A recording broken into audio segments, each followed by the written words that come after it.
साथियों, जय भीम, जय भारत। जब फैसला किया है ऊंची उड़ान का, फिर फिजूल है नापना कद आसमान का। साथियों, इस शायरी को आपने सुना। जब फैसला कर लिया है ऊंची उड़ान का, फिर कद नापना फिजूल है आसमान का। साथियों, आने वाले 2024 के लोकसभा चुनाव में भारत की महिलाओं और युवाओं को एक मत और एक स्वर से मोदी सरकार को नकारना है। नकारना इसलिए है कि भारत के प्रधानमंत्री श्री नरेंद्र मोदी जी ने जनता से कांग्रेस के 60 साल के बदले में केवल 60 महीने का वक्त मांगा था और कहा था कि हम 60 महीनों में भारत की दिशा और दशा बदल देंगे। और उन्होंने कई वायदे किए, जिनमें प्रमुख वादा था कि प्रत्येक व्यक्ति के खाते में 15 लाख रुपए जाएंगे। दूसरा वादा था किसानों की आय दोगुनी होगी। तीसरा वादा था प्रतिवर्ष 2 करोड़ युवाओं को रोजगार दिए जाएंगे। चौथा वादा था महिलाओं पर अपराध और अत्याचार नहीं होंगे। लेकिन मोदी सरकार इन सब वादों से हट गई और पिछले 9 वर्षों में मोदी सरकार की उपलब्धियां सिर्फ एक डिक्टेटर की रहीं। वो इसलिए क्योंकि भारत के प्रधानमंत्री माननीय Narendra Modi RSS rescue of superiority system को फॉलो करते हैं, जो कि ब्राह्मणवाद से फला और फूला है। एक पुस्तक लिखी है डॉक्टर चंद्र स्वरूप धम्माचारी ज्ञान सागर ने, एवं दृष्टा डॉक्टर अंबेडकर, जिसमें उन्होंने स्पष्ट रूप से 1911 की जनगणना के अनुसार हिंदुओं में अस्पृश्य एवं जनजाति चिन्हित करने के लिए 10 लक्षण निर्धारित किए गए थे। पहला लक्षण था जो ब्राह्मणों का प्रभुत्व स्वीकार नहीं करते। जो दूसरा था जो ब्राह्मणों में दीक्षा नहीं देते या अन्य किसी हिंदू गुरु से दीक्षा नहीं लेते। तीसरा था जो वेद के प्रमाण को अस्वीकार करते। चौथा था जो हिंदू देवी देवताओं की पूजा नहीं करते। पांचवा था ब्राह्मण जिनका पुरोहित होना स्वीकार नहीं करते। छठवां था जिनका कोई ब्राह्मण पुरोहित नहीं। सातवां था जिनका दर्शन और स्पर्श अस्पृश्यता फैलाता है। आठवां था हिंदू मंदिरों में जिनको प्रवेशाधिकार नहीं। और नौवां था मृतदेह जो ज़मीन में गाड़ते हैं। और 10वां था जो गौ की पूजा नहीं करते और गौ मांस भक्षण करते हैं। ये 10 कारण जो हैं बताए थे। साथियों, जब 14 अप्रैल 1891 को बाबा साहब अम्बेडकर का जन्म हुआ, उससे पूर्व बहुजन समाज के अनेकों संतों, गुरुओं, महापुरुषों ने अस्पृश्यता के विरुद्ध कड़ा संघर्ष किया, जिनमें मुख्य रूप से संत रविदास, संत कबीर, ज्योतिबा फूले, सावित्री फूले, पेरियार,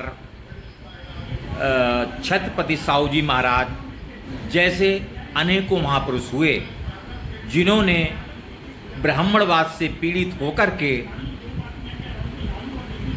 ऐसे सामाजिक कार्य किए। जब मान्यवर कांशीराम जी ने बहुजन मूवमेंट को आगे बढ़ाया, तो उन्होंने बहुजन समाज में जन्मे संतों, गुरुओं और महापुरुषों के इतिहास को खोजा। उस इतिहास के साथ साथ बाबा साहब अम्बेडकर के मिशन को लेकर के आगे बढ़े और जन जन तक पहुंचाने के काम में लग गए। इस काम में उन्होंने भरपूर साथ लिया बहन कुमारी मायावती का। मानवर साहब स्पष्ट रूप से कहते थे कि इस देश के SC, ST, OBC और माइनॉरिटी के लोग जिनकी संख्या 85% है, सत्ता उनके हाथ में होनी चाहिए। सत्ता से ही सब कुछ होता है। और वे लोग जो इस पूरी जाति व्यवस्था के उत्तराधिकारी हैं या जिन्होंने पूरी जाति व्यवस्था को हिंदू धर्म पर थोपा, वो मात्र 15% की संख्या रखते हैं। साथियों, मानवर साहब यह कलम जो हम हाथ में पकड़े हैं उसको दिखाकर के उदाहरण दिया करते थे कि जब हम कलम जेब में रखते हैं तो जो नीब में पत्थर दबा होता या जो जेब के अंदर का हिस्सा होता जिसको 85% कहते हैं, वो हमें दिखाई नहीं पड़ता, और ऊपर का हिस्सा जो है जो 15% है वो दिखाई पड़ता है। तो जो दिखने वाली चीज़ है, उन्होंने जो नींव का पत्थर यानी 85% को दबाए रखने का काम किया और इनका शोषण किया। साथियों, आपको याद होगा कि जब भारत में अंग्रेज़ों का आगमन हुआ तब भारत अनेक कुप्रथाओं और रूढ़ियों से जो है जूझ रहा था। अस्पृश्यता चरम पर थी। अंग्रेज़ों ने भारत में आगमन के साथ कुछ भारत के महापुरुषों के विचारों को लेकर के समाज सुधार का काम प्रारंभ किया, और उन्होंने काम ही नहीं किया वरन उसके लिए कानून भी बनाए। जब बाबा साहब अम्बेडकर का जन्म हुआ और उस जन्म से लेकर के उनके साथ जो भेद और भाव हुआ, उस से प्रेरित होकर बाबा साहब ने दृढ़ संकल्प होकर निश्चय लिया कि हम भारत में अस्पृश्यता अर्थात छुआछूत को दरकिनार कर देंगे, और उन्होंने यह काम बाखूबी निभाया। उन्होंने अपने 4 बच्चों की कुर्बानियाँ दी। यशवंत राव ही ऐसे एक उनके जो है पुत्र निकले जो जीवित बचे। बाकी के 4 पुत्रों की जो है कुर्बानियाँ उन्हें देनी पड़ी। उन्होंने समाज को पशुवत श्रेणी से निकालकर मानव की श्रेणी में लाए और उन्हें एहसास कराया कि आप मनुष्य हैं, मनुष्य की तरह जिएं, और कहा कि ऐ मेरे समाज के अस्पृश्य समाज के लोगों, मरे हुए पशुओं का मांस खाना बंद कर दो। इसका तात्पर्य है कि कालांतर में जो अस्पृश्य समाज के लोग थे उनका भोजन सिर्फ मरे हुए पशुओं का मांस ही था। आप सोच सकते होंगे इस बात को कि इस देश में ब्राह्मणवाद और मनुवाद की जड़ें कितनी गहरी हैं। साथियों, जब देश आज़ाद हुआ 15 अगस्त 1947 को, उसके बाद जब हमारी सरकार आई तब जाकर के अनुसूचित जाति, जनजाति, पिछड़ा वर्ग के लोगों को पढ़ने का अधिकार मिला।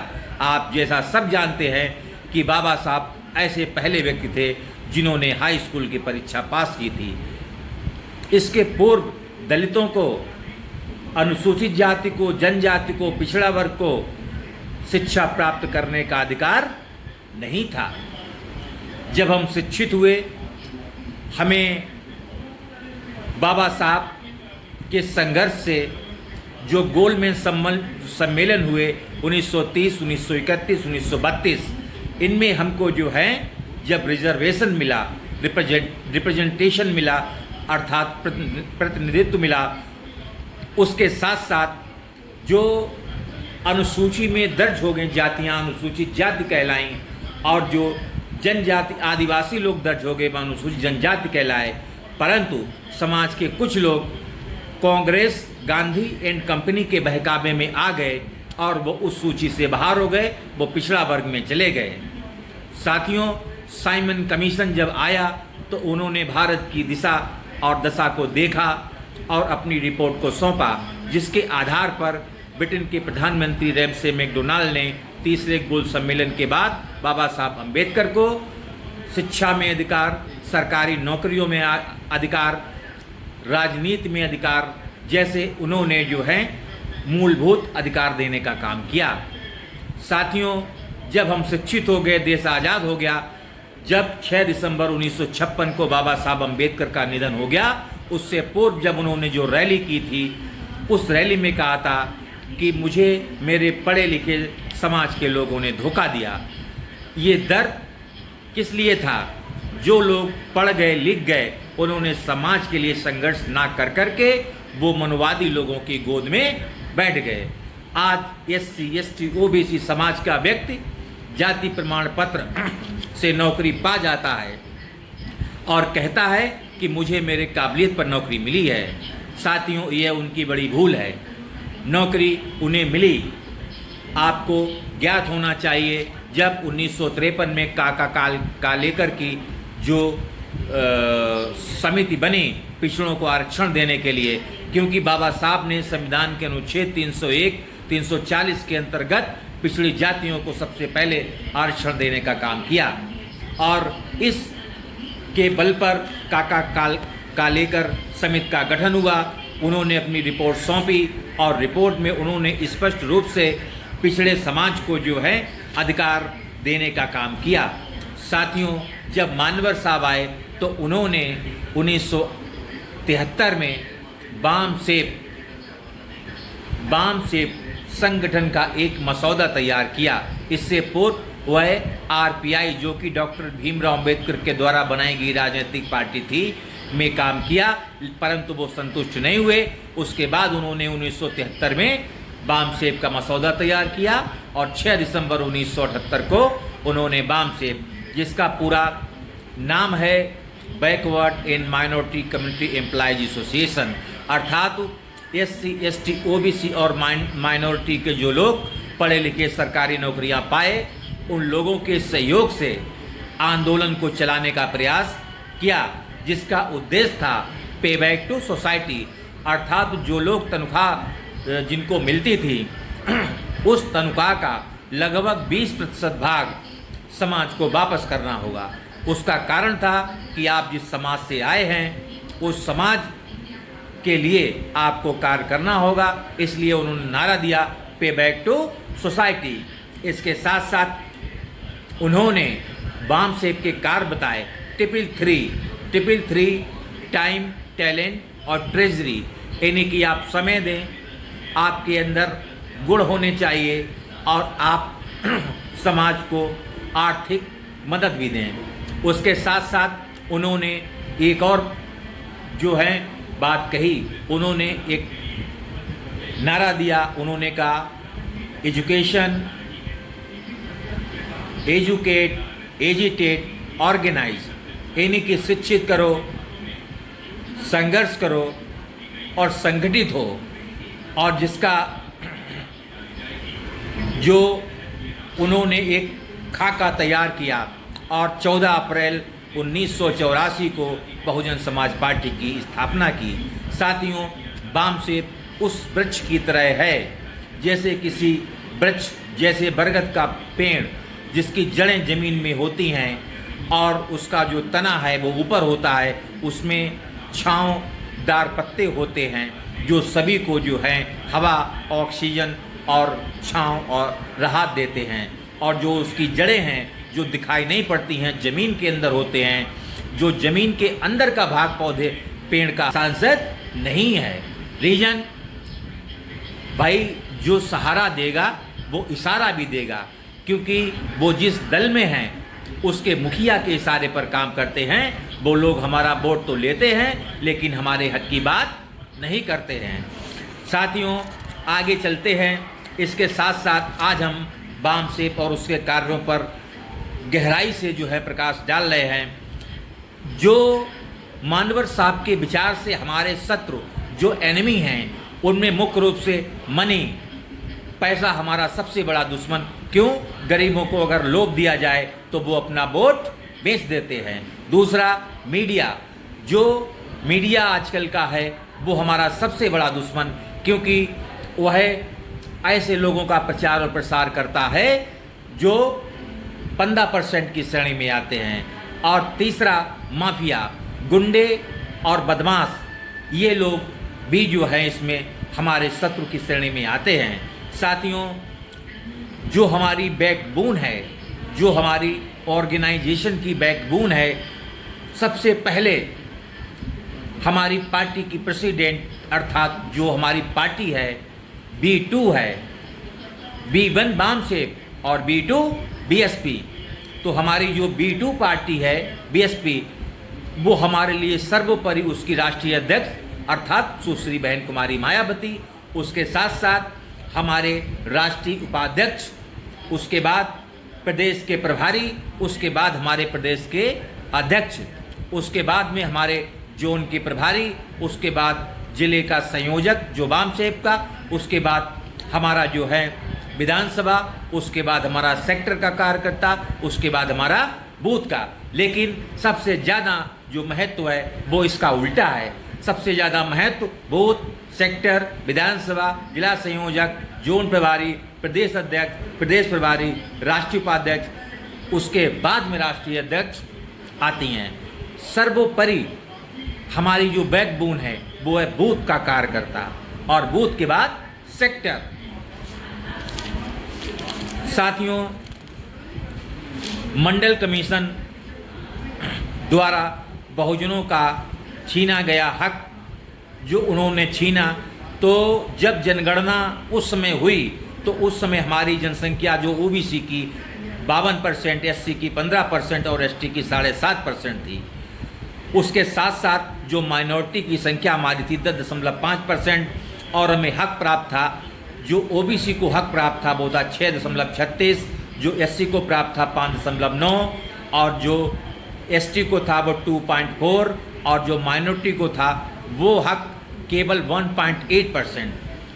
साथियों, ये जो ब्राह्मणवाद सवर्ण समाज के जो लोग हैं 15% वाले हैं, जो कि दिखने वाले लोग हैं, उन्होंने हमारे हक को छीना और जिसका परसेंटेज है SC और ST के हक को उन्होंने जो है छीना। कितना छीना? ये हमारा जो है इन्होंने जो हक छीना है वो हमारी संख्या जो है 22% के आसपास थी, OBC की 52% के आसपास थी। तो ये हमारी जो है उस समय की जनसंख्या रही। साथियों, जब काका कालेकर ने अपनी रिपोर्ट बनाई तो उन्होंने स्पष्ट रूप से लिखा, स्टेट सेल एक्सेप्ट रिपोर्ट। उन्होंने रिपोर्ट में लिखा state shall accept report. Congress ने कहा सेल के स्थान पर में या में बाई में करिए, सेल नहीं। इस पर द्वंद्व चला तो स्टेट में एक्सेप्ट रिपोर्ट जो है इस चक्कर में 60 वर्षों तक लटकी रही। सेल और में के चक्कर में काका कालेकर की रिपोर्ट 60 वर्षों तक अटकी रही। उसके बाद में BP मंडल के नेतृत्व में मंडल कमीशन आयोग का गठन किया गया, जिन्होंने अपनी रिपोर्ट को सौंपा। उसके साथ साथ संविधान में बाबा साहब ने संविधान सभा में OBC के लिए संविधान प्रारूप में जो है लिखा, state shall appoint the commission. Congress के लोगों के बहुमत के बल पर सेल के स्थान पर में करना पड़ा। ये कांग्रेस SC ST OBC की सबसे बड़ी दुश्मन और उससे भी बड़ी दुश्मन भारतीय जनता पार्टी, क्योंकि ये हमारे हक और अधिकार को खाने वाले लोग हैं। ये हमेशा हमारा ही खाते हैं और हम ही पर आँख दिखाते हैं। साथियों, तो इस प्रकार से हमारी जो बामसेप की स्ट्रक्चर है, तो इस स्ट्रक्चर को आप अच्छी तरीके से समझें। जब आप कैडर दें तो वहाँ हमारे ग्रामीण अंचलों के लोगों को समझाएं, जो पढ़े लिखे समाज के लोग हैं उनको बताएं कि आज आप सरकारी सेवा में हैं, लेकिन भारतीय जनता पार्टी के लोग धीरे धीरे आरक्षण को अप्रत्यक्ष रूप से ख़त्म करने का काम कर रहे हैं। उसका प्रमुख कारण जैसे सरकारी संस्थाओं का निजीकरण करके, ठेकेदारी प्रथा ला करके, विभिन्न प्रकार के षड्यंत्र अपना करके ये काम करने का काम कर रहे हैं। आज इस देश भारत में सबसे ज़्यादा अगर किसी का शोषण हो रहा तो वो है अदर बैकवर्ड क्लास, पिछड़ा वर्ग, उसके बाद शेड्यूल कास्ट, उसके बाद शेड्यूल ट्राइब और माइनॉरिटी का शोषण तो जो है भारत में आज़ादी से ही जो है लगभग चला आ रहा है। माइनॉरिटी के लोग हमारे जो हैं बहुत कम सरकारी नौकरियों में हैं। साथियों, हमें आपसे यही कहना है कि आप लोग आने वाले चुनाव में बहुत सूझबूझ के साथ इस बार वोट करें और वोट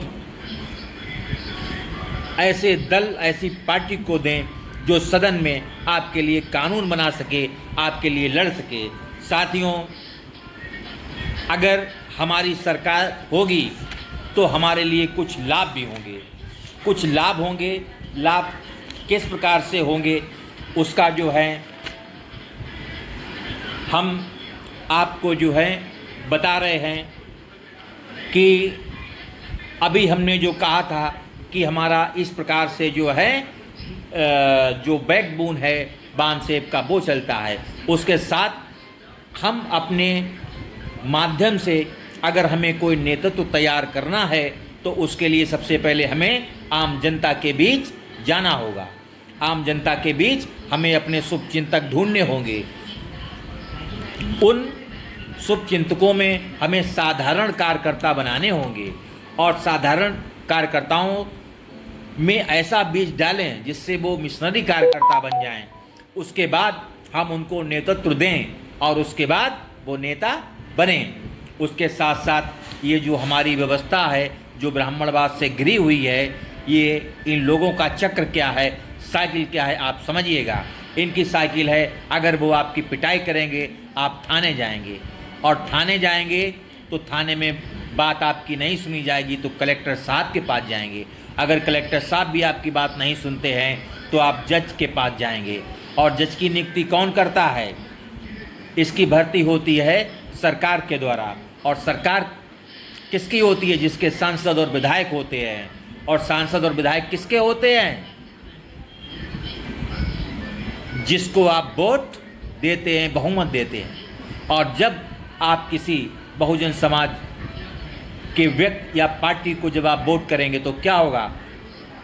अगर हमें कोई व्यक्ति प्रताड़ित करता है, हमारी पिटाई करता है, तो सबसे पहले क्या होगा कि हमारे पास वोट का अधिकार है। हम अपने सांसद और विधायक चुनेंगे, वो हमारी सरकार बनाएंगे, हमारे लिए भर्तियां करेंगे, जज नियुक्त करेंगे, इसके बाद वो कलेक्टर नियुक्त करेंगे, उसके बाद थाने में हमारी बात को सुना जाएगा और हमारी पिटाई बंद हो जाएगी। तो ये जो चक्र है वो इसी प्रकार से जो है चलता है।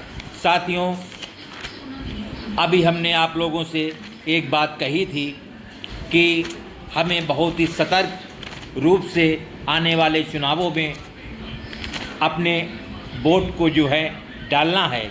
साथियों, हमने जो बात कही कि ये जो ब्राह्मणवाद है, ये जो मनुवाद है, इस वर्ग द्वारा अर्थात सवर्णों द्वारा हमारे हक जो छीने गए, उनकी जनसंख्या और उनका प्राप्त हक वो कैसा है।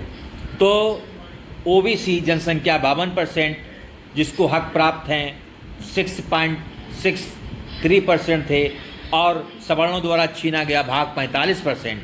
एससी समाज के लोग 15%, इनको हक प्राप्त हुआ 5.9%, हक छीने 9.08%। एसटी था 7.5%, इनको प्राप्त था हक 24%, हक छीने 5.08%। और माइनॉरिटी के लोग जो 10.5% थे, हक प्राप्त थे 1.8 और हक छीने 8.7%। तो इस प्रकार से ये लोग हमारे हक छीनने का काम करते हैं। साथियों, हमें पूरी निडरता के साथ अपनी बात को रखने का साहस होना चाहिए।